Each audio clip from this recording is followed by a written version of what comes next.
encourage the kids to eat healthy, be healthier, be more active, take a stand on cutting out fast food, soda, a lot of candy.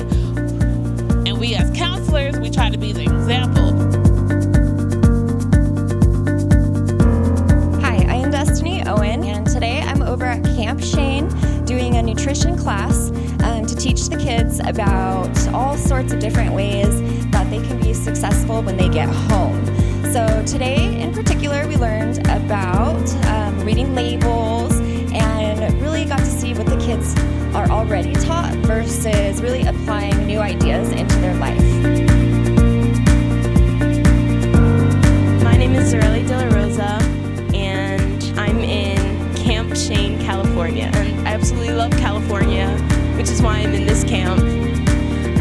Being here, it's kind of refreshing to not be in Boston around the people that I always am with. I like to say that I'm friends with basically everyone here, and it's just a lot of fun. I don't know, I really like it here.